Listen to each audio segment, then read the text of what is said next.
Welcome to the China Influencer Marketing Podcast. Each week, we speak with top influencers, marketers, and brands who share their experiences, strategies, and tactics for influencer marketing in China. Here's your host, Lauren Hallanan. Hi, everyone. Welcome to this episode of the China Influencer Marketing Podcast.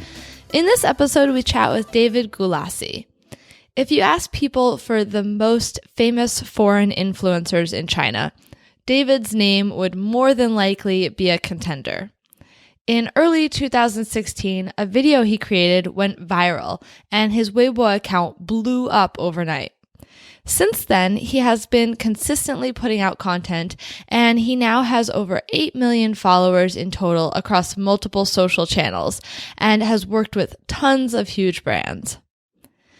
In this episode, we discuss how David creates his content, his thoughts on the future of live streaming in China, why he prefers working directly with brands as opposed to going through agencies, and why brands need to stop micromanaging influencers and trust them to make the right kind of content to suit their audience.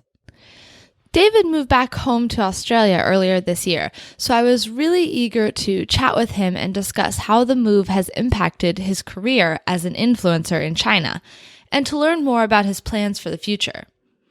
We talk about his recent influencer marketing workshops and how Daigou are having a positive impact on Australian businesses. We also talk about his plans to work with brands to specifically target Chinese consumers living in Australia. It is a jam-packed episode, and I'm excited for you to check it out. Before we start, I just want to take a quick moment to thank our sponsor, Parkloo. Parkloo is China's premier influencer marketing platform. Learn more at parkloo.com. And now, on to our interview with David.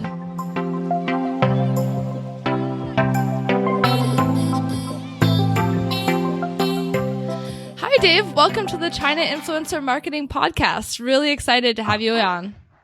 My God, I'm so happy to be here. Thank you for inviting me.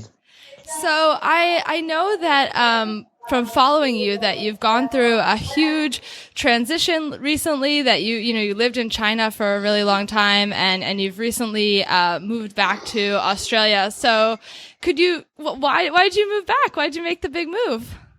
Yeah, because, I've been in China for almost a decade, and, I've done really well there. I've got lots of students there. I've got my schools and whatnot, but I've got a daughter, and I live in Inner Mongolia. It's quite cold. The cold could be quite harsh for kids there. I took my daughter back to Australia, and she just said to me, Daddy, I want to stay here. It's warm. And, my daughter's the main reasons why I came back is because of her. Gotcha. Yeah. How's the transition going so far? Has it been tough? It's difficult to say because, you would know yourself as being someone in China for a while, right? And China is so convenient. And then I come to Australia and I go to the bank and I ask to withdraw money. And the woman says, "Oh, yeah, you want to withdraw some cash? Where you going?" It's so weird, just asking me these weird questions, so personal. They don't have boundaries. I'm like, it's okay. It's a nice country, but I'm not used to it. And then you go, you want to eat in the middle of the night. You can't in Australia or in Sydney. It's really hard. Everyone is shut down at 4. In China, everything's 24/7. So yeah, it's hard. It's going to be hard for me especially. My daughter loves it, but for me, it's going to be hard. And I've got so many coins in my wallet. I've never had this many coins. I know. I definitely forgot how to use cash, and I still can't believe that people in the US are using checks. I'm like, what is a check? How do I fill this thing out? Yeah. I bought a car just the other day. I bought a car, and the guy's like, "Could you please write a check for this amount?" I'm like, a what? A check? Isn't that like a fax? It's like, no, not a fax, a check. I'm like, oh no, I don't know. I've got. Can I pay with Alipay? Do you have Alipay? Which is, I mean, yeah, it's crazy. We experienced almost the same thing when my husband and I moved back earlier this year, and we were buying cars, and the process was just so confusing and slow, and like you said, they needed check, and they almost didn't want you to just like pay up front. And in China, I hear the news recently that Alibaba is coming out with like a vending machine for cars, and like you can buy cars through like live streaming and social media and platforms and everything. I'm like, what? Like, how is it so complicated in the US when we're supposed to be ahead, Oh, no way. We're not. No one is ahead from that perspective. I think you agree on that, right? Like, China just has a lead. Yeah, in a lot of things, because they're definitely very embracing of change, and definitely they're not afraid. They feel like technology is only going to benefit them, so they're full steam ahead with anything that they think is going to make their life more convenient. That's true. Okay, so I want to go back and find out, like, can you just introduce your background story and well, how'd you end up in China, and then how did you just grow this insanely large following and just blow up? Like, how did that happen? Well, it started off by me first. When I first moved to Inner Mongolia, I started gaining lots of experience there. I realized that a lot of students can't speak really good English, right? So I thought, I've got my own school. Why not just make some videos? That was the first step, the transition from offline to online. And then I made videos and I posted them on Weibo. But one particular video started everything. It was a video about the word play. In China, they use the word play, like they used to use the word play in the kind of wrong way. They say in Chinese, 我想跟你一起玩, like I want to play with you, right? But I had a student who's like 24 years old, really big Mongolian guy. He came up to me in my office, really big. I mean, huge. I mean, with the manliest radio voice you could imagine, right? Mm-hmm. And the guy just came up to me, David. I'm like, what? He goes, David, I want to play with you. I'm like, what? He's like, my parents are not home. Come, let's play. I'm like, play? No, I don't want to play. No. So it came off really wrong, and I made a video about this, and it went viral. So I had 58 followers. And I got 120,000 overnight. Oh my God. Just that night. What year was this? And it was in 2016, the beginning, around the end of Jan. Oh, okay. So pretty recently.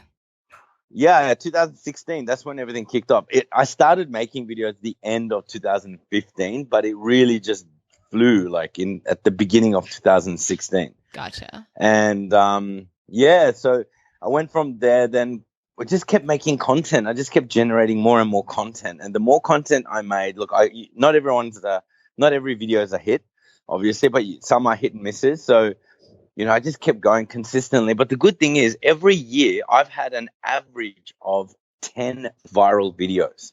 When I say viral videos, I mean trend-changing videos, like videos that were reposted over like 150,000 times, that were viewed over 40 million times. You know what I mean? Mm-hmm. So it was kind of like, consistency that kept it growing. And now in mainland China, I have over 8.2 million followers. On Weibo, I've got 1.64.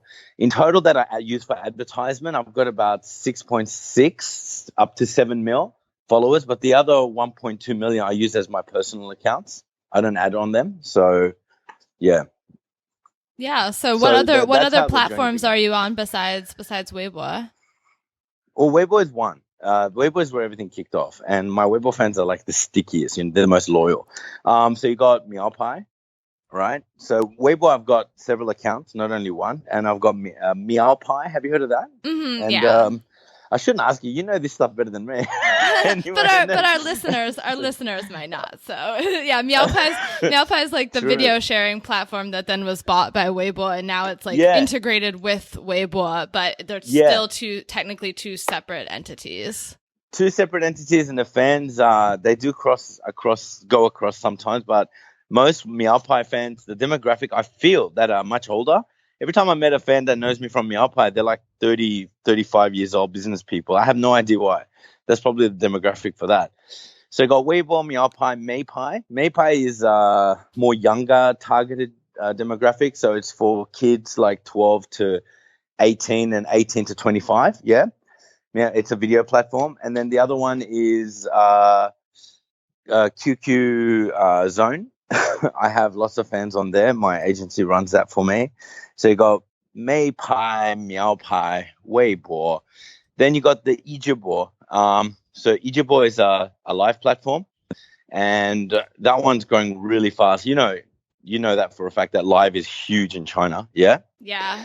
And I'm not sure if your listeners know, but like everything is live. Like you go to China and into some Starbucks and there's like this young guy or this young girl holding a selfie stick and just video, like living themselves drinking coffee. And awesome. they're shameless about it. I remember not long before I left China, I was at one of those fast food sushi restaurants, and there's the guy sitting next to me the entire time. Like he just didn't notice that everyone in the restaurant was looking at him. He was oblivious. He was just so focused on his live streaming. It's getting dangerous because there's a couple of guys got hit by a car. Nothing deadly, but the guy was walking, kept looking at his phone. It's very dangerous. They ought to be careful with that kind of stuff, you know. But yeah, the live platform is really big. So my Ijibo is growing quite fast, quite rapidly. Every time I do a show, I gain like 5,000 to 10,000 followers from that session. Because I get people to repost it. What kind of content what do you usually do on your live streams? Oh, it's easy because I'm a dad, and in China everyone knows me as being dad. Ari is my daughter. Everyone knows I take care of her. So whenever I take care of her or do something, I shoot a live video. And so when I'm cooking, when I'm cleaning, when I'm buying something, just everyday stuff, you know what I mean? Mm-hmm. And I've incorporated it with a lot of brands. So I've worked with lots of companies like I did one for Dove chocolates, for example, at home. They just wanted me to put on the table. That was it. And it was really good because the fans, sometimes it's good to show fans products because they don't know. They're young. They're just young kids. They don't know what's going to be good, what's not, right? So I choose some products that I like and I put on the table. And if I don't like it, I won't do the ad. But if I like it, because I'm fat, I love Dove.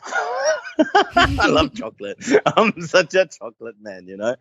Anyway, so yeah, it's just basically everyday stuff. Like the other day, I did one making a barbecue in Australia. So Australian lamb chops. Have you ever had that before? I've had lamb, but not Australian lamb. But I'm sure no, it's good. Australian lamb chops are the best. You know, it's delicious, and it's off the barbecue.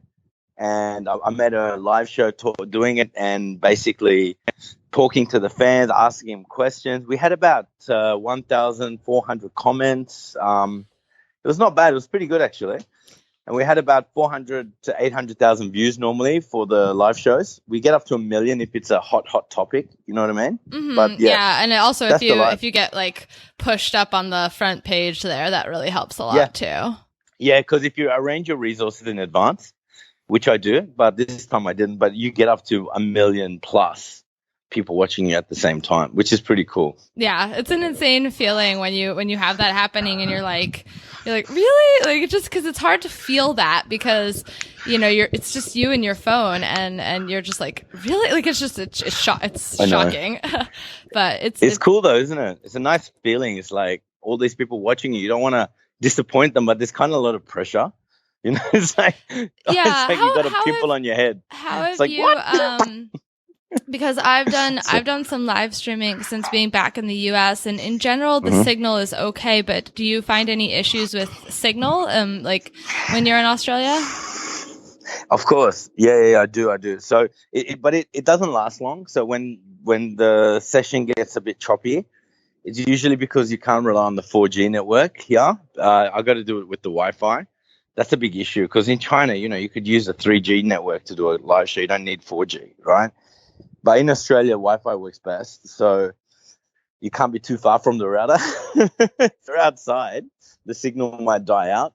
Australia doesn't have the kind of like cell towers that China has. China has cell towers everywhere. I mean, everywhere. I've been up in the mountains in Inner Mongolia. I had full bar signal. Can you believe that? Yeah. And I'm at home in the backyard. There's a corner of my backyard. We call it the black zone. I I actually went and I taped out on the ground where there's no signal. And I've actually got tape. And then if you go there, you're not going to get any signal for my guests and my mates and stuff. So it's really horrible. I don't know. Australia really needs to update itself, honestly. Yeah, I mean, that's probably a huge reason why live streaming has done so well in China, is because of the improvements in the internet speed over the past couple of years, because you really can get a good signal for live streaming like anywhere you are, which some of the biggest live streaming stars are in like small remote areas and they're still able to get a good signal. So, well, that's good that you haven't had too much of an issue with it though. Okay, so I want to go back. You were talking a bit about your followers. So, I mean, you have a lot of followers, but in general, who are your followers? Like, what kind of age group, and why? Like, why are they following you? What are they interested in? Why are they following me? How the hell should I know? They tell you? Yeah. No, I'm just joking. So the followers that I have are mainly students. So 18 to 25 is the main. In any country, the social media, the main demographic for any social media is always between 18 to 25. Yeah, I think we both agree on that. I need to hear you say yes. Yes. Otherwise it's like, what? I agree. David's talking to himself. And so basically, the 18 to 25 is the main demographic that from my fans, they're the main people that watch me, right? But then you have the, the 25 plus, the 30 plus, they do exist, but my main followers are students who like English, who like foreign things, like foreign countries, foreign products, I don't know, foreign language, foreign culture, right? Because I have a friend of mine in Shanghai, her name's Papi Zhang, and she's got millions and millions. She's like the god of Weibo, she owns social media in China. And this lady told me, David, if you could just do everything in Chinese, you would have 30 million fans. I said, why? She said, because you're really funny, but you're a foreigner. And there's a lot of people still in China that don't really like a lot of foreigners. You know what I mean? So that's why I've only got 8 million. I'll probably go up to maybe 20 or 30 million, but I'll never get 50 million. You know what I mean? Maybe I will. I'm not sure. But that's her words, not mine. With regards to the demographics of my followers, I do have a very, very wide range. So, for example, Weibo, it's 18 to 25. Maypai, it actually goes from 16 to 18, and then 18 to 25, and then the others range, right? Now, the content, they like me because I'm funny. They think I'm funny. I don't know. You're not laughing a lot, so I assume you don't think I'm funny. So I'm not laughing a lot, because if I do, then the podcast sounds bad. So you're listening. You're a good listener. Yes, listen exactly. well. Exactly. Okay. So basically, I'm a comedian. So I make people laugh on the videos. I talk about funny topics and whatnot. I was a stand-up comic in Australia before I went to China. So I kind of use that skill that I have to be able to spontaneously come up with ideas. I just sit in my car and I come up with ideas on the spot. I don't even plan it. I don't even think it. I just make a video. And it gets 2-3 million views, which is awesome. And some of them don't get many views. But still, my point being is I'm on the spot. I'm always making things up, trying to make people laugh, make people happy, just as a stand-up comedian would do. You know what I mean? You get a heckler, you've got to throw it at them right away. But yeah, my fans like me for the comic aspect. They like me for being funny. And because, I kind of, I use humor, kind of slightly toilet humor. You know what I mean? Mm-hmm. So yeah, it's kind of it's not crossing the line, but it's just there. You can see it. Yeah, and I think Chinese people love that kind of humor. How much content are you putting out? Like, do you put out several times a week, or? Yeah, so basically I try to keep it regular. So content doesn't have to be video based. I'm posting things on my Weibo almost every day. Video wise, I make one video a week if I can, or a live show a week. I try to keep my pages active as I can. It is kind of hard with the change I'm going through, going back to Australia and whatnot. This place is really inconvenient. It's just huge, there's so many. China is just if you want something done, you want to go, I want to make a video. I'm going to go to the shop. I'm going to go just walk downstairs. buy something, come up and make a video about it. Here, I got to get in the car. I got to drive. I got to wait in traffic. Got to go find parking. There's no parking. I got to pay $30 for parking. You know what I mean? Like, oh my God, it's just ridiculous. But yeah, I'm trying to keep it as regular as I can. About 2 to 3 updates a week at least. Do you produce everything yourself, or do you have people helping you out? Yeah, so everything mostly is done by myself. I do have a team in China that they basically do all the subtitles. If I need editing, they post the editing. For example, I've got 4 guys in Beijing. They do research on topics and whatnot. They're on holidays now, so I've got to come up with everything on my own. But when they're on working time, basically they email me updates all the time saying, oh, look, here's what's going on. Here's what's new. Here's what's old. Oh, so we're trying to always find out, like, for example, oh, something happened here. So, we need to know. Sometimes I don't make videos about every hot thing because that's weird. It's not original. But it's good to know what people are thinking. So, for example, recently, there was a big issue politically with Australia, right? So I tried to stay quiet during that time because I'm an Australian. You can't, express yourself so loudly during a time where Chinese people hate Australians for about 3 or 4 days. You know what I mean? Mm-hmm. When Korea had a political problem, South Korea had a political problem with China, I could not make advertisements for Korean products. You know what I mean? Oh yeah, definitely. So, it impacted a lot of influencers. Oh yeah, and I got approached by a couple of kitchen products, a couple of Korean cars, and they're like, "Oh, would you like to make an ad?" I'm like, "Sorry, this time is the wrong time. I can't. It's just not the right time to make an ad. You'll lose fans, and they'll hate your product." But they don't care because they don't care about my fans. I care about my fans. They don't. They just want to sell their product. So sometimes you've got to say no. But that's why those guys are in Beijing. They're checking what's new, what's good, what's bad, what you can and can't say. Yeah, so I do have a team. In total, about 12 guys. Or 12 people, 4 girls. They're the best. They basically run all the back-end social media messaging. They communicate with the fans. We do lotteries. They buy the product, send it to them and whatnot, like that. That's awesome. That's really, that must help out a lot. How far into your social media, like, I guess, how long did it take you before you decided to add that team on? Like, how long were you trying to do it by yourself? I was doing it by myself until 7 months ago. So yeah, when I had about 2-3 million fans, I said, oh, okay, I need someone now. I need people now. And these people are sending me messages every day. I get flooded. I get about, I don't know, on my thousands, phone, I get about sure. DMs. Yeah, like, I don't even remember. Like, no, like, I just get swamped by messages asking me questions, and you don't want to ignore everyone. And you get the wackos that send you pictures of the nude pics and stuff, and you get those too? Oh my God, it's so weird. There was this guy, he sent me a voice message in Beijing, and this weirdo is like, David, come to my house. I'm like, dude, I don't want to go there. I'm like, please. I'm like, no. It's like, dude, go away, you. It's like, and the girl's like, oh, I'm in this hotel room. I'm like, dude, you guys are so freaking weird, man. Like, leave me alone.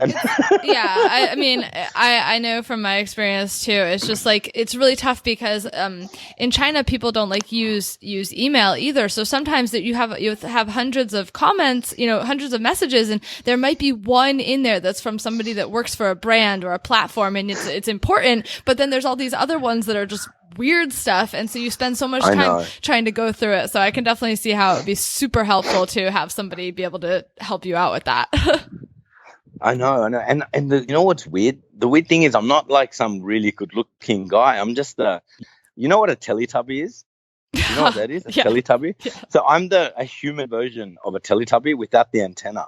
That's what I look like, and they still love me. And it's kind of weird, man. Like, what the hell? It's like that guy. All about the fame. I know. They're like, just let me rub those Teletubbies. Yeah. I'm like, no. Well, I think you're going to get points for the funniest podcast. I tell my wife these all the time. She loves it. She used to get angry, but then now she just laughs it off. Yeah. This happens so often. We had one 2 days ago. So there was a young girl, I think in some south part of China, and sending me messages saying, David, can you help me with my homework? I don't usually reply to those things, but I said, look, just send it to me anyway. I'll have a look. It's English homework. And then she sent me pictures of her face. She goes, "Oh, David, do you want to marry me?" I said, "No."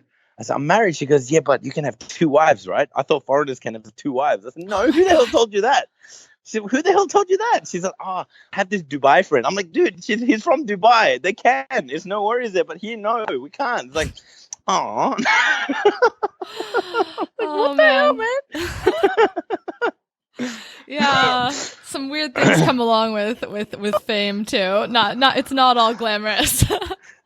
It's just weird because you want to be a good person, you want to be a teacher, you want to help them out, and you want to be nice, and then they're like throw weird ass pics at you, Definitely. Oh my God, like.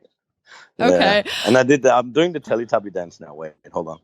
Okay, I did it. Okay. Go ahead. Okay. I want to before I move on to something else, I wanted to touch on a while ago you had mentioned when you were talking about the different platforms, you had mentioned an agency. So you work with an agency? And why? No, No, not an agency that like manages me per se. They just I use them. It's like an outsourcing agency. So they basically so as a KOL, you can pay them a yearly fee, right? And then they basically give you a team. They manage this and that. You don't have to give them a percentage of any advertisement you make, right? But you just have to pay them a salary. Yeah, but I do have an agency that does that for me. Do they help you? Are they helping you find brand deals, or how do you usually get brand deals? Are brands just like coming to you and messaging you? And yeah, look, brand deals usually come to me. I've never had to go and scout for them. Why? Because I don't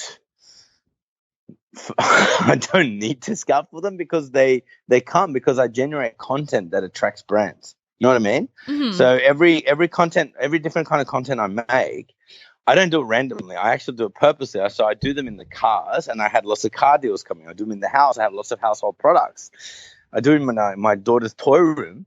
I had lots of toy brands. Like I did a really big ad for Fisher Price. It was really successful, and it was even on like TV in China. It was on a live broadcast on Alibaba in 2016. I did it on videos. It was really big. And so I basically do things that attract brands, and I put it in front of them. I don't send it to the brands themselves. I post it on LinkedIn. I post it on Weibo, and they see it. You know, they all follow me. They do know, like any brands that work with KOLs, they do know kind of who I am. You know what I mean? So yeah. But in regards to us approaching them, we don't. We just make the content for them. They come to us. Usually, if they find something they like, yeah. Because like with the Dove one, you said all they wanted was it to just be like on the table. So are a lot of these brands approaching you about more like brand awareness kind of campaigns, or what kind of campaigns are they doing? No. So both. It's like hand in hand. So you got the big guys. They don't need you to sell their product, right? They don't need to see the return of investment from what they spend on you in the next month or so, right? So they just come and they want you to wear the product in the car or in the video. They want you to mention it in the credits or something. Just that's just brand awareness, right? Then you have the ones that are product placement, where it's also brand awareness, but they want them to buy. So they measure the outcome of the video or whatnot. So, but then most of the ads that come through are the ones that want to, do profit sharing. You know what I mean? So I normally don't do profit sharing because I don't know if every product can sell, and it's a big risk. As a KOL, I think you would understand. Mm-hmm. A brand says, I don't want to pay you money for an ad, but I want you to sell it for me. Then you work for them. You become a salesperson for that person. You know what I mean? It's a big risk, because then it's huge risk. You're putting all this time, you're putting your reputation, and you don't know if you're going to get anything back for it. Exactly.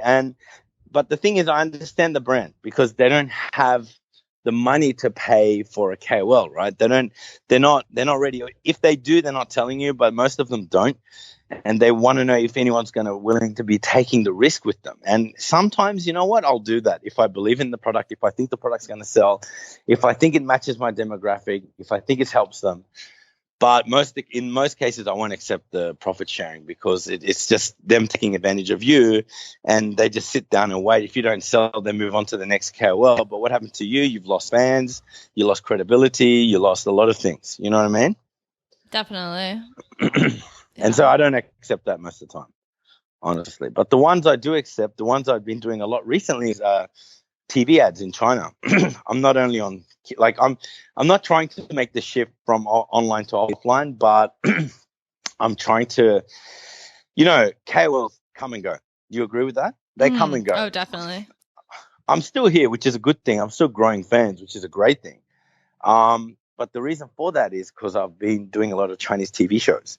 So I've been on lots of very, very, very big TV shows in China. One is like Chipa Da Hui. We're about to start the Baba去哪儿. Do you know that show? Oh, you're doing that? We're not locked in, but they want me to in there. They just want to see Aria if her Mandarin is good enough. Yeah. Because her Chinese is okay. That would be awesome.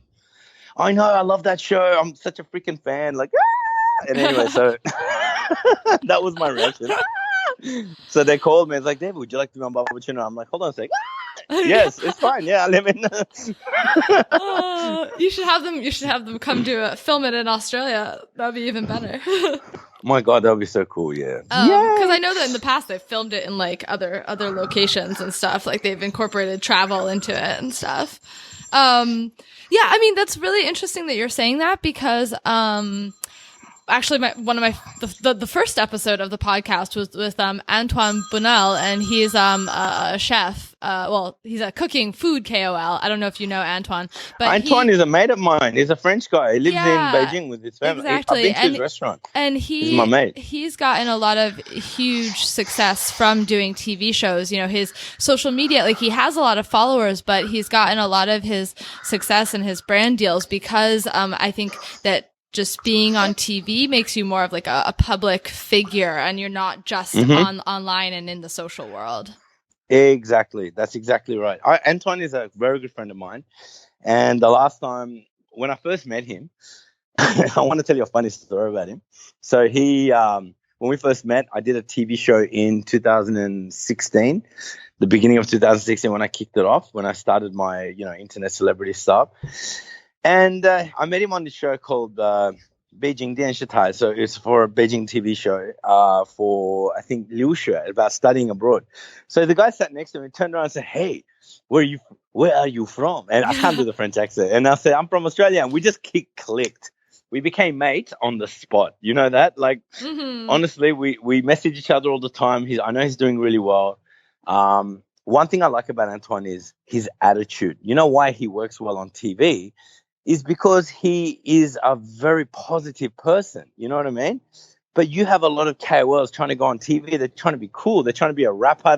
Dude, just relax, man. Like, honestly, like, that's why people like Antoine, and I have to be honest, people like myself, we can do TV well because we're down to earth. We're and enthusiastic. You're excited. Yeah, it's like, yeah, you know what I mean? Like that kind of attitude. You know?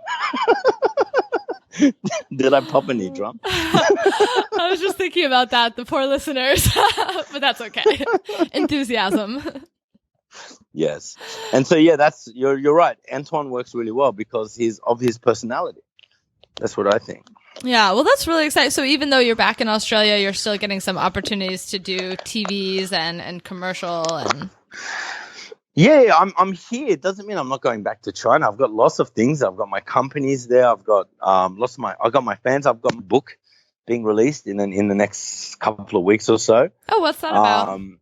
So it's an English book for IELTS English speaking. So it's about speaking English really well, fluently and whatnot. So I've got a deal with Renmin University Press. They're going to publish it out. Then we're dealing with an Indian publisher as well, so we're going to release it in India and then possibly in Malaysia as well. We're not sure yet, but yeah, the book is going to be out within the next month. Let's just say in the bookshelves all over China. So I got to go back for that.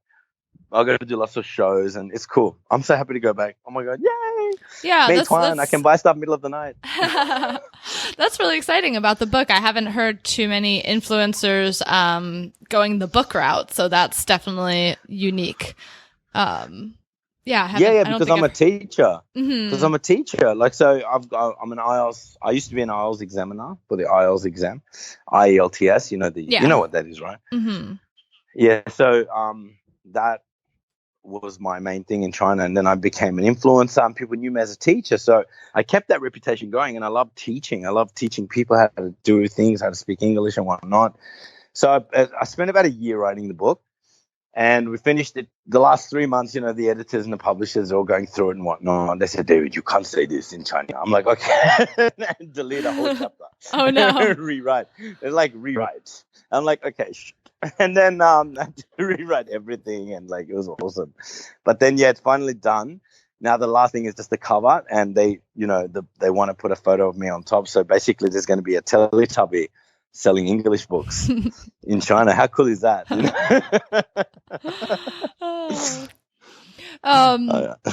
Well, I hope I sell a few, otherwise I can't eat. Oh, I'm sure. Your whole career is riding on it. Yes. And now it's time for this week's Parklu Influencer Marketing Insights. 2017 was a massive year for China influencer marketing. The industry matured, the quality of content rose, and influencer marketing has become mainstream. Influencers are slowly but surely gaining respect and being treated as professional content creators instead of just another distribution channel. Brands are giving influencers more creative control and launching products exclusively through influencer campaigns. 2017 was a great year for influencer marketing. One of our favorite campaigns this year was when Mr. Bags collaborated with the luxury brand manufacturer Tod's.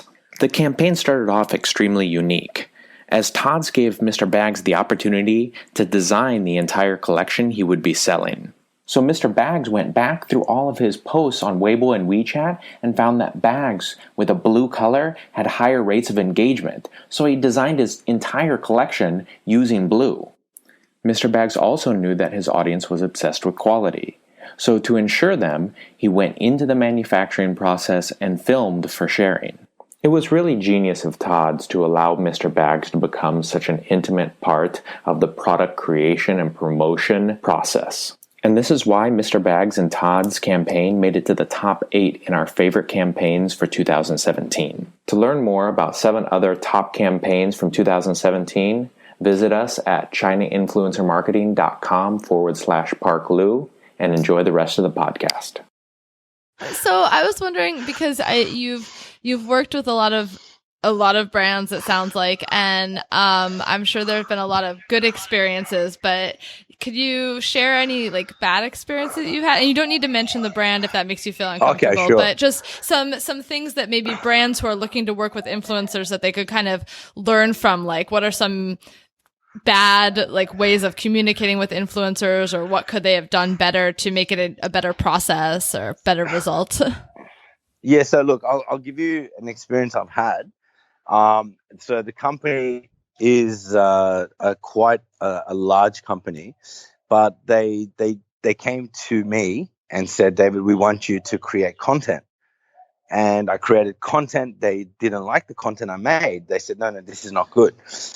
I said, but this is what my fans want. This is what they know me for. They said, no, we want you to do this, A, B, C, D, F, G. They want to use drones. They want to use this. I said, look, my fans like simplicity. They don't like seeing.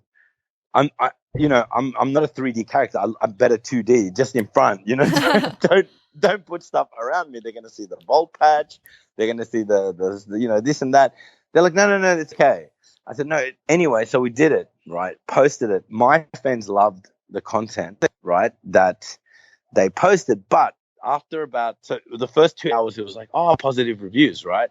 And then they started hate. They're like, David, you're trying to sell out. You're using us to bloody make money, this, that. You know what I mean? And I was like, ooh, no, this is not going to work. I deleted it. They got really upset. I said, I'm sorry, I can't keep it there. Gave them the money back. I said, I don't want this. I don't want to lose my reputation. But I gave them a chance, and they said, look, why don't we redo it? I said, okay.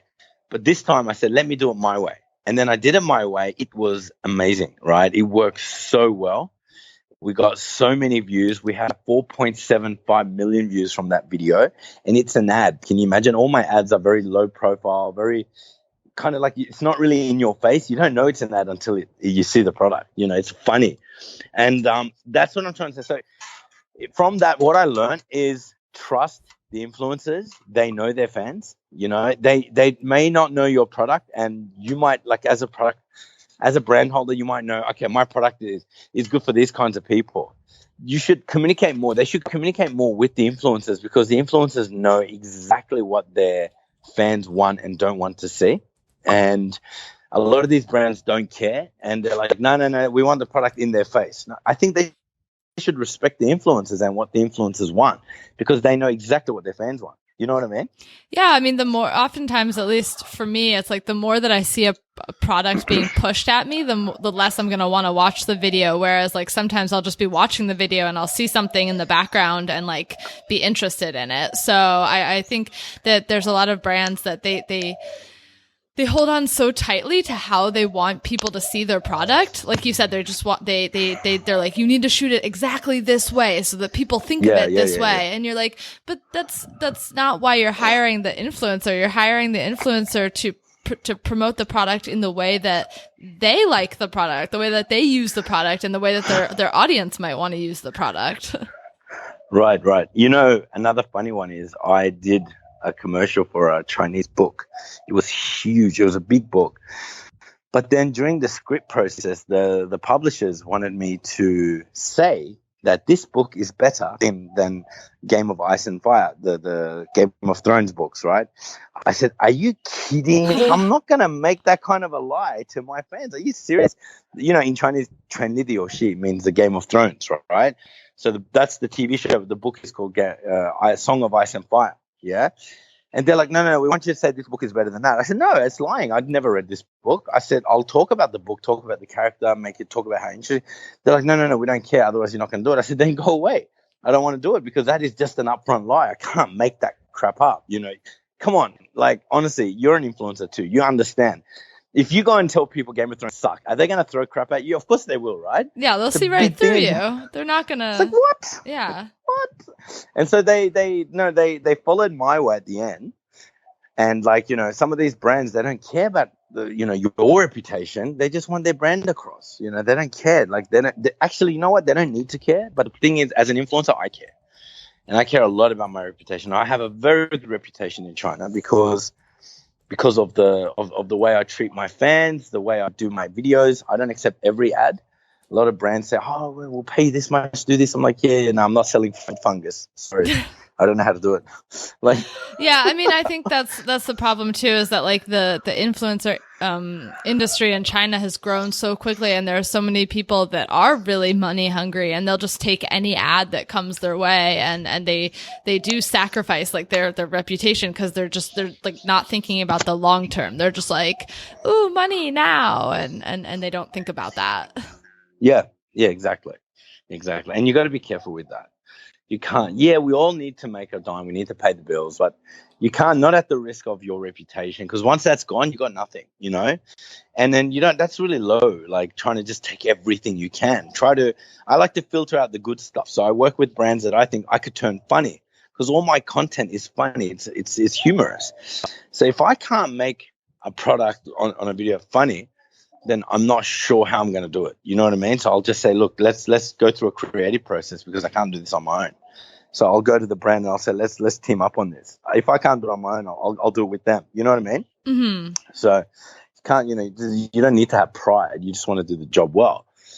So yeah, I don't have pride anyway, so it's okay. I think that's good though, that if you're working more closely with the brand to produce the content, because a lot of times it's very distant. Like I've heard from a lot of people that I've been interviewing that they don't ever even talk to anyone from the brand. They're always getting approached by like agencies and PR companies, and who just want the task to be done, and they don't really there's not a connection with the brand. So, well, in China, you know why the agencies will come to the KOL? Because in China, what will happen is the agency will. So, for example, the brand. I'll give you a classic example. The brand will say, "Here's $500 for this," and the agency will say, "Okay, I'll go find something." Then they go to the KOL and they say, "What do you charge?" The KOL says $80, and then the middle guy says, "No, we want it for $50."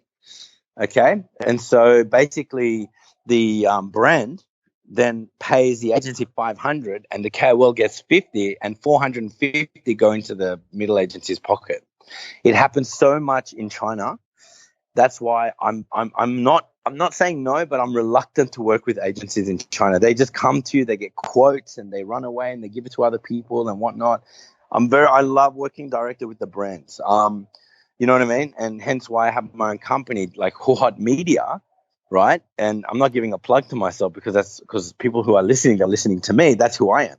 Huawei Media is my own kind of agency that I have a few other mate KOLs that are doing ads for them. You know what I mean? Oh, could go ahead and plug it. I want to hear more about this. Yeah. So what is this? Well, it's a new, I created an ABN in Australia. So basically we've got a base in Beijing, in Inner Mongolia, in Sydney, and soon in Melbourne. So we're creating a KOL, like a bank of KOLs, right? Mm-hmm. Other KOLs trust me because I'm a KOL. And I'm trying to access the KOLs for the demographics people can't get. Like, for example, the 18 to 25, everyone can get. But the 25 plus, they can't because they're what we call the gateways or the doorkeepers. So the people in that age bracket are the decision makers. They buy the products, right? So what I'm doing is I'm building a bank of KOLs at the moment. And so I can actually touch on every single demographic. And the filtering process is difficult because, in China, there's lots of fake fans, right? And you got to go through them and you got to see which one's real, which one's dodgy and whatnot. But yeah, so because I don't want to work with some agency that's making stuff up, who's ripping off the KOL, the company's got $500 to spend, but they give 50 to the KOL. I don't do that anymore. Right now I tell the agencies either will you get me connected to the brand directly and I'll work with you or not. I have no interest. So are don't trust them. The other KOLs that you're working with, are they you said some of them are in China, some of them are in Australia. Like, how are you finding these people? Are they just all people that you know, or are you like actively seeking people out? Like, how are you deciding who you want to work with? Well, I decide based on the credibility that they have, right? So I've been recommended a few people by other people. I haven't gone hunting yet. I'm going to go post some ads next week. Actually, we're starting a campaign for looking for new KOLs, right? Then we're going to go through a filtering process and have a look how many fans are real and not. And then we're going to have a look and see, we're going to let them post an article or a picture and see how many comments, how many likes. Because, you can buy reposts in China, right? But you can't buy comments. And you can buy likes, but you can't buy comments. And views are kind of like, you can't buy views on Weibo, but you can apparently on WeChat, which is really terrible. But yeah, so we're trying to get real KOLs. We don't want those people with fake fans. We just don't want to touch them. We're afraid of them. We don't want to give a brand fake fans. You know what I mean? So yeah, that's what we're kind of doing at the moment. When I say we, I mean me, myself, and I. We just sounds more official. Yeah, it just sounds like I have a team, Like, well, you do have a team. They're just not working on this specific project. Yeah. It's like we are. It's like, let me call my team. Hold on a sec. David, do you think it's okay? Yes, I do. It's okay. He said fine. So now that you're back in Australia, like that's one thing that you're working on. But I saw that you've been working on like some workshops with companies and things like that. What are you trying to do as far as working with awareness. Australian brands? I'm just creating awareness. I don't charge them money for it. I just say, look, you guys want to learn about, you know what? Australia's a kind of place where, people are nice, but they don't have awareness of what a KOL is, what they do, the benefits of a KOL. And you know what? If there's going to be someone that does something for free at the beginning of the day, it's going to be me. I'm trying to open a pathway for everyone else. So any other KOLs after me, they'll know. Like, they'll know the other KOLs because, I remember David taught us about KOLs. They taught us how they make videos, how they generate content, the demographics and whatnot, right? So what I'm trying to do is I'm been going to different agencies and different companies, and I'm actually teaching their staff, their team, about what is a KOL, how to use a KOL, what's a real and a fake KOL, what's the demographic on different Chinese platforms. And then that's first half. And the second half is I get them up and it's so funny. So we have an activity where they generate their own content. So I say, look, now you guys have 5 minutes to go pick anything from this room, and then I'm going to make a video about it. Like, they're going to make a video and they're going to send it to me. And then we played in front of the whole class. It's hilarious. Some of them are so funny. You have no idea what people can come up with on the spot. Yeah. So it was so fun. There was a lady there was a vase of water, and she took off her shoe and she dipped it in there for the video. I'm like, what are you doing? She goes, this is called foot wash. What? Like what? Like, she made up a product called foot wash. You can wash your feet anywhere. It's so funny, man. Like, what the hell? So my point is, like, that's what KOLs do. Mm-hmm. You give us an idea, we come up with things that are interesting, creative, something to attract our demographic. You know what I mean? And so that's what the workshops are about. And I don't do it as often, but I've been invited to Japan. I got a guy in Canada wants me to go there, in Hong Kong, Beijing, and I'm trying to do it in Sydney. But I've been invited to more places outside of Australia than here, just for these campaigns. I had a guy from a place called Cape Town in South Africa. He's a big brand boss. And he's like, David, I want you to come. I'll fly you out, all expenses paid. I'm like, dude, I'm a dad. I can't leave. He goes, bring your family. It's okay. I'm like, dude, no, I can't leave, man. What are you talking about? But yeah, that's the workshop's growing out of proportion. It's like really, it's on demand. People are just like, oh, there's a guy teaching us what KOLs are, how to do KOL videos and whatnot. So yeah, they're very interested in that. Yeah, and you probably weren't expecting, like, were you just trying? You said you were just trying to do it for like growing awareness and meeting people and educating people. You kind of didn't expect that would be so popular. It's just networking, like Western countries, networking is about, you got to go out there, go out of your way, right? In China, it's about who you know, like guanxi, right? But yeah, so I just tried to make some new contacts and whatnot, but then it just grew out of proportion. I've been in every city in Australia in the last 2 weeks, just trying to, the ones I published online were in Melbourne and Sydney, but I actually went to LA and I did one there. Then I'm going to Perth, I'm going to do one there, and lots of them. I can't post every single workshop video. I'll just lose my page on LinkedIn, But yeah, no, it's becoming very popular. A lot of people want it. Because they want to see what the hell is a KOL. Some people don't even know what that means. Yeah, you know what I mean?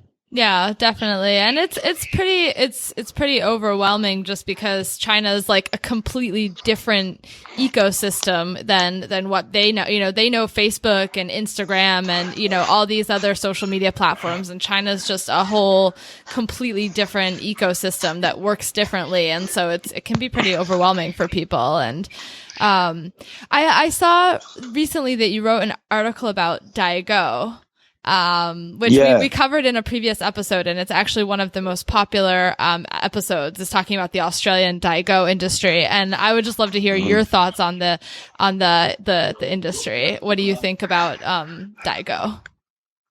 What do I think about it? Yeah, do you think it's a good thing for brands, or do you think it's something? Of course, it's a great thing. It's nothing bad. There's nothing wrong with Daigou. The only problem is, for the Australian consumer, there's no products left in the supermarket. So what's been happening, there's a new trend where brands and agencies are popping out of nowhere. This new business of Daigou selling. So the Daigou goes to a Daigou store and they get a special rates at those stores, right? You know what I mean? And they buy a whole bunch of the products they're going to buy and they send it to China. So they're trying to create a way to keep everyone happy, the Daigous and the Aussie consumers. You know what I mean? So if a newborn baby is born, the mum needs to go buy some milk powder, but goes to Coles or Woolies, there's nothing there. Nothing at all. It's empty. The shelves are empty. How would you feel as a parent? You'd feel terrible, right? Yeah, that is a problem. And that's what's happening right now. So there's a bit of anger. It was on the news recently. But look, I understand where the Daigous are coming from. Look, suddenly a student came to Australia studying, trying to make a living. It's really hard to be a student from China in Australia. I'm telling you right now, it's very difficult. Difficult. My husband was one, so I've heard a lot about it. If anyone tells you that they're just some rich, spoiled people, that is absolute bullcrap, because it's not.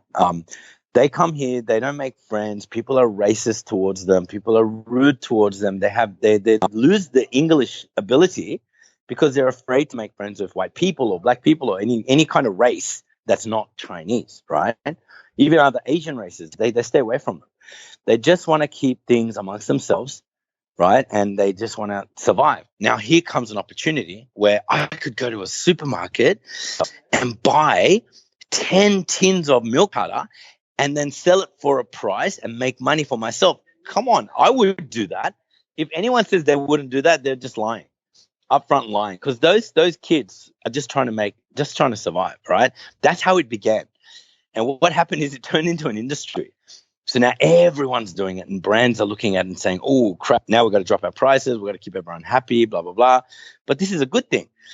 So Daigou is just an example of what China is doing to the world, which is waking everyone up, shaking them and saying, get off your asses. There's now a demand, where in the day Australia would deliver stuff in 2 weeks. Now, because the Chinese population in Australia is growing so rapidly, people are saying, look, Chinese consumers want things fast. And I'm grateful for that. Because of them, now, we've got things like Amazon here, Alibaba's here. They're all just trying to speed things up, just to catch up to China, which is a great, great, great, great, great thing. This is what we need. So yeah, the Daigou business itself, honestly, I think is just going to grow to another level. I think what's going to happen next is we're going to have something like a point system where people are going to qualify to be a Daigou, and they're going to get a card and they can buy products at a different rate, just like a broker for an exchange broker. So, you got to change money at a bank or something. So you change more money, you can get a higher rate or whatnot. So I think that's the kind of system that's going to be coming in. If not, someone should introduce it. But I think it's a great thing for Australia because now they're selling more products. So there's more money running into the economy in Australia. That's what they need. They're always complaining that they can't sell products. Now they're selling it. They're complaining that they're selling too much. So what they need to do is get off their asses. And what Aussie companies need to do, instead of working Monday to Friday, work Monday to Saturday, work a bit later, work a bit harder, work a bit faster, and get things done, because Australia is a slow, relaxed country. It doesn't work anymore. The population is going to grow. A lot of Chinese people here, a lot of the more demand. And so they need to wake up, like in Australia, corporate world, send an email. Oh, no, I need to communicate. Let's add WeChat. No, I don't want to use WeChat. Let's send email. 3 days later, they reply you. Now, that's a bad thing for here, but they don't care because that's the lifestyle in Australia, right? I don't see this kind of thing working with Chinese people. Chinese people want things done now. So Daigou is just the start of many, many changes that are going to happen to the Western world, where the Western world is going to become. Do you remember in the old days, people say a developed country is a Western country?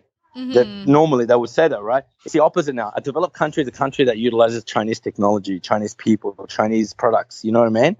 That's what's going to happen in the future. It's going to change. It's just a trend I'm looking at. I've been in China for almost 10 years. I could see that happening.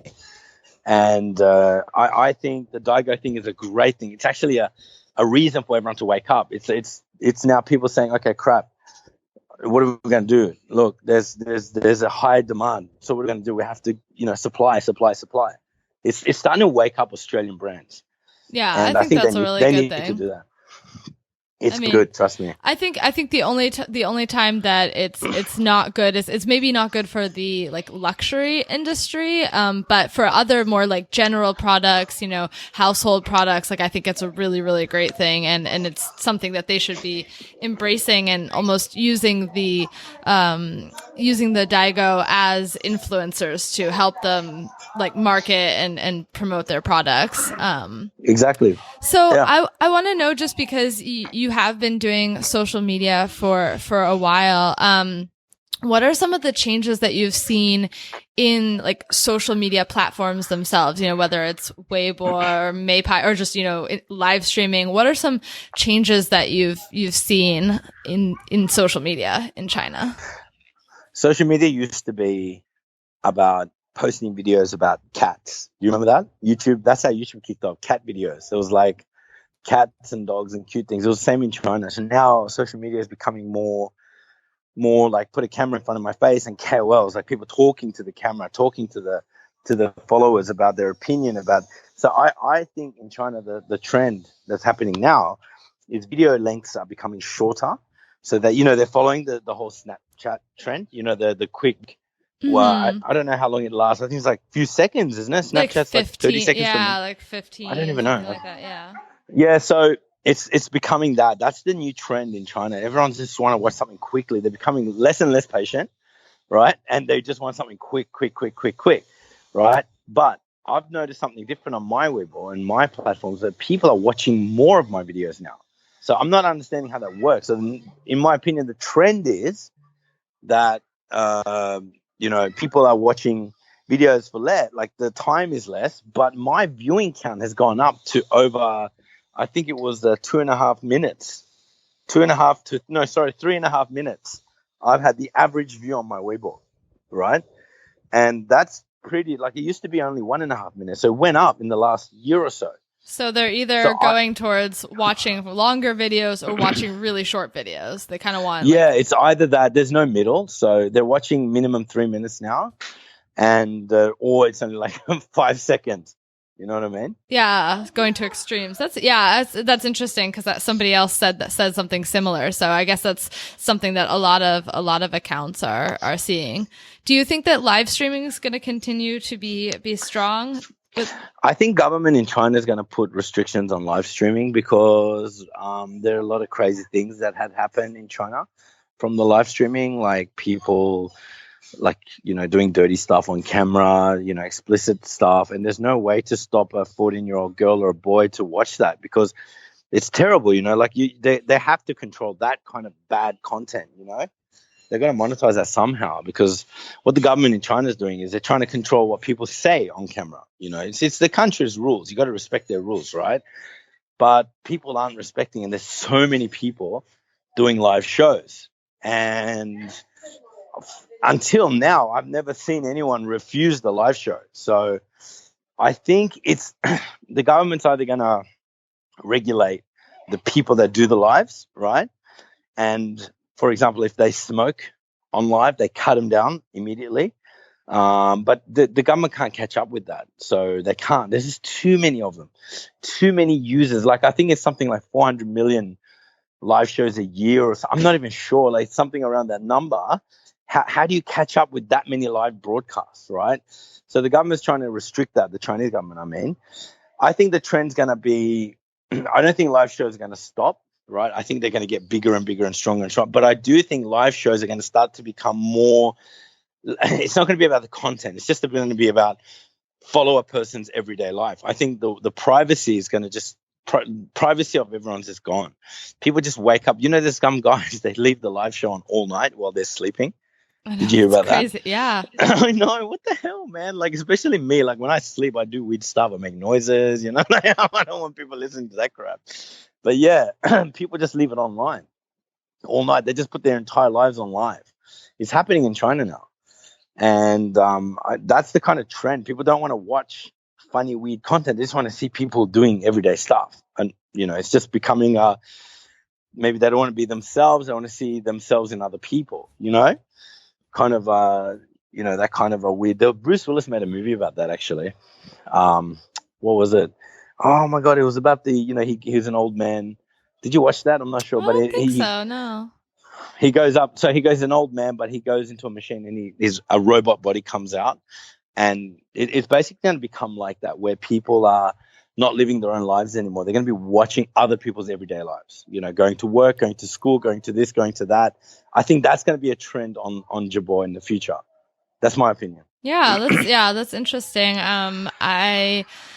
Do you think that, because sometimes I wonder how long people are going to stay interested in live stream, just because I feel like in last year it was so big, and I'm just wondering how long people are going to stay interested in it, or if they're going to start to be like, I could do something else with it. I'll go back to my short videos or do you think there's room for all of it? I think there's room. I think there's so much room. China hasn't reached a ceiling yet. I think there's room. The more room, it's going to grow. It's going to get deeper. It's going to get broader. I do think the trend will change, where people don't just watch it through platforms. I think there's going to be new live platforms, right? There's going to be other more fashionable live platforms, more interesting live platforms. Like even Alibaba, they have a live selling show on their website, right? So it's a Jibo on their selling site where people sell products live. If they're doing that, they wouldn't put out something if the trend is going downhill. You know what I mean? Mm-hmm. They're always up with the time. So I don't think live Jibo is going to go down at all. I think it's just going to get more and more popular. Yeah, I think it might consolidate, and there, like you said, there'll be some more specific. Like now we see a lot of educational live streams. Like there's specific platforms for just like learning through live stream, and then there's like you said, Taobao and JD have like e-commerce live stream, and I think we'll start to see more verticals of like specific platforms that are specific, like different, like specific types of live streaming content. That's right. I think so. Awesome. Well, I want to start to wrap up, and I want to know, like you said, you have your book coming up. Is there anything else like really big that you have coming up in 2018 that you want to kind of share, or just share with everybody? Well, yeah. I'm working with a few very, very, very large brands next year. Can't mention the names yet. We're at the last point of these deals. You'll see them everywhere, and not only in China, but you'll see them in Australia as well.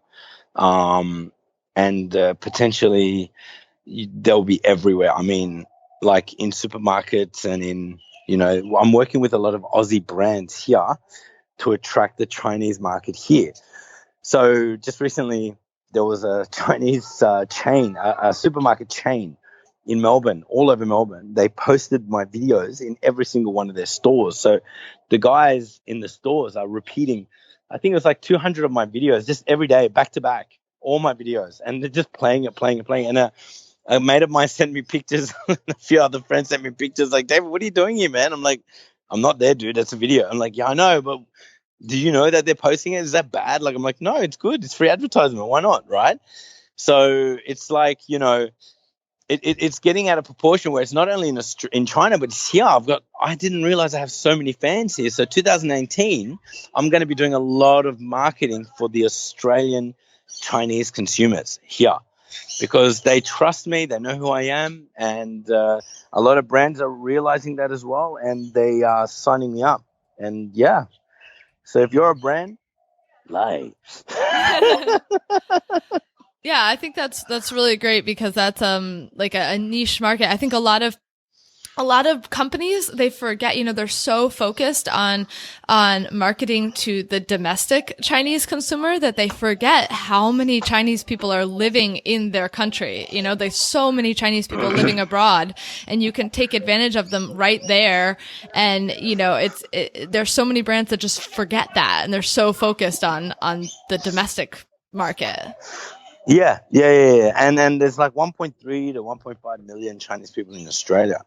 And how can you forget that? Like I've been talking to banks in Australia. They want to do an ad. They want to do a huge campaign with me by putting like an ad of me using that bank just for the Chinese market here. I'm sure they want another 500 to 800,000 new, customers, right? Obviously. And so, yeah, you're right. They need to take advantage of the market here, not only just getting into China. But the problem is China is not it is about to be a saturated market. It's just reaching its cap for new brands. Chinese people won't try new things unless it's really crazily awesome, So it's not like before where you pop, it's not, remember the Bitcoin thing. You put $1 and it turns out to be $20,000, right? It's not like that anymore. China's like you put $1, you get $5. It's going to stabilize. So they got to start concentrating here because the Australian market no one's touched it. The Chinese consumers here are waiting for brands to look at them and say, I know you're a consumer here. I want you to buy my product. But they don't. They're not doing that. I'm not sure why, because their heads are in the sky maybe, or, in China there's a sentence, the foreign moon is brighter than the one here. So it means like, the green is the grass is greener on the neighbor's fence. You know what I mean? Mm-hmm. So they got to look home. They got to look at home. There's so much to do here. Yeah, I think they're just self-absorbed. I think a lot of people just don't even think about the Chinese market within their own countries. So I definitely think that's an awesome opportunity for you. If people want to get in touch with you, what's the best way to reach you? Well, obviously, if these brands are in China, they reach me through my social media platforms. You just type David Hohot. I'll link LinkedIn. It in the show notes too. Yeah. LinkedIn is another great way if you're in Western countries and you don't access Chinese social media. Email is also fine. I've got david@hohotmedia.com. I've got that going for me. So yeah, there's lots of ways to reach me and my team. I'm sure you can link it into this podcast. It'll be cool.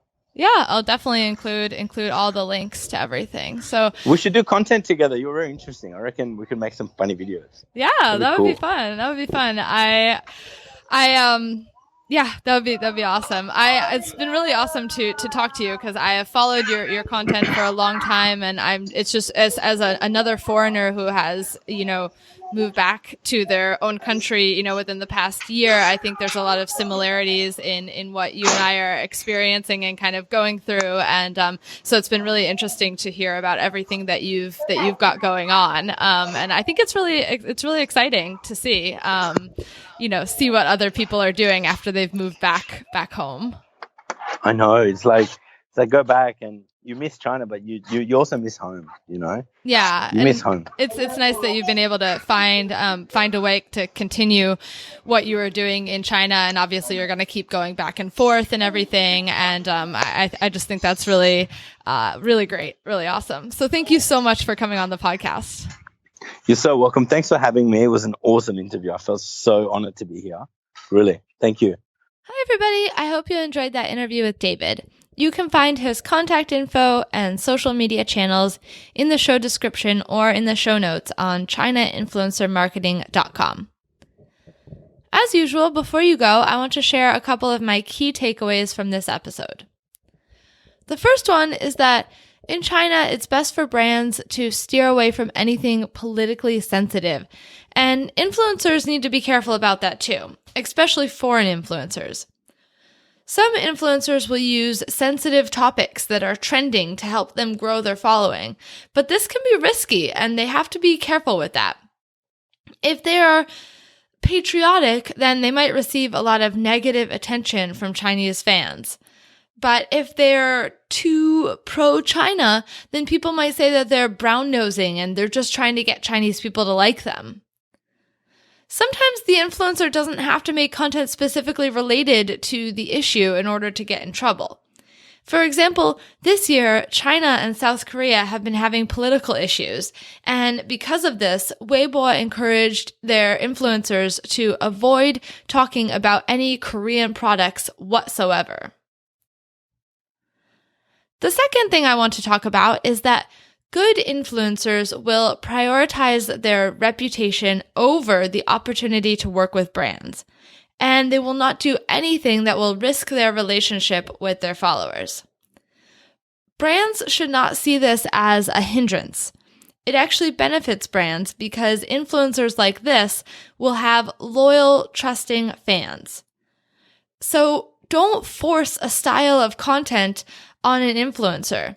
If they don't think it works for them, if they think that their followers aren't going to like it, then let them stick to their style. Isn't that what you wanted? Why you wanted to work with them in the first place? And the last point that I want to make is that I've seen a pattern from a lot of the interviews that I've had so far on this podcast, that influencers are pretty wary of working with agencies. Many of them say they feel like agencies are charging clients huge fees and then only giving the influencers a small portion of it and keeping a large cut of it for themselves. They also feel like campaign details can get lost in translation when working with agencies, and that sometimes the people working for the agencies don't care about the influencer or the results of the campaign, that they're just trying to complete a task and get the job done. Because of this, many influencers prefer to work directly with brands. I've only had, this is the 9th episode so far, and this is already a trend I'm seeing from the interviews that I've had so far, that many influencers are saying this. So if anyone from an agency is listening, this is something that you might want to start addressing because it's obviously a problem. So that's it for my takeaways from this episode. I would love to hear what you thought. You can leave me a comment on ChinaInfluencerMarketing.com or reach out to me on LinkedIn. I've already received some great feedback and I really love hearing from you guys, so keep it coming. If you liked this episode and know somebody else who might like it too, don't forget to share it. Thanks, and talk to you next week.